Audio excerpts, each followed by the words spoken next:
The Walrasian model.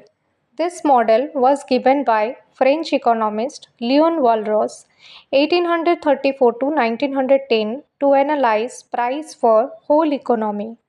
ये जो वॉलरसियन model है इसको फ्रेंच इकोनॉमिस्ट लियोन वॉलरस ने दिया था 1834 में to analyse price for whole economy.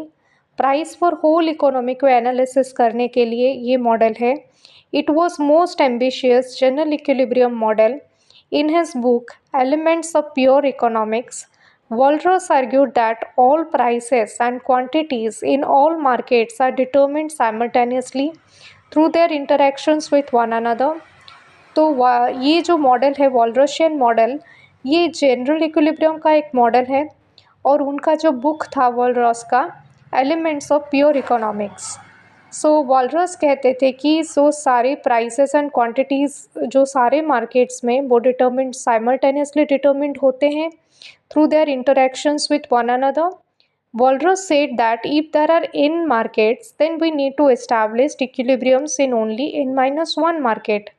तो वॉलरस कहते थे अगर n नंबर ऑफ मार्केट्स हैं हमें इक्विलिब्रियम n-1 मार्केट में करना है, बाकी जो मार्केट्स बच गया वो अपने आप इक्विलिब्रियम में आ जाएंगे। Walrus model of general equilibrium was a long run model. तो ये जो वॉलरस का मॉडल है ये एक लॉन्ग रन जनरल इक्विलिब्रियम का मॉडल है। सो इसके कुछ एजम्पशंस है। Tastes and habits of the consumers are given and constant and are also represented by the preference curve. So जो taste and habit of consumers है वो constant रहता है। Factors of productions are perfectly mobile between different occupation and places. Factors of productions जो है जो कि perfectly mobile है, एक जगह से दूसरे जगह जा सकते हैं। There are constant returns to scale, यहाँ पर कॉन्स्टेंट रिटर्न्स टू स्केल है।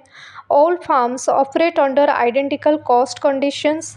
सो सारे फार्म्स का एक आइडियल कॉस्ट कंडीशंस रहता है।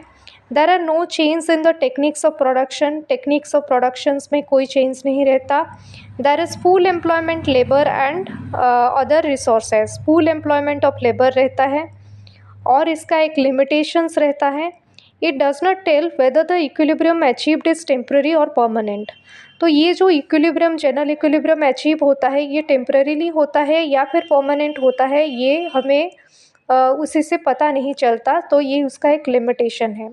तो जो एजम्पशंस है एक और बार मैं बोल देती हूँ।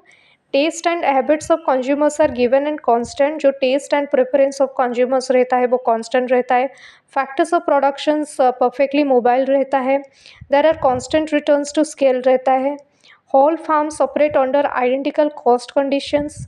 देर are no change in the techniques of production. Techniques of production में कोई चेंज नहीं होता। There is full employment. Full employment exist करता है। Thank you so much.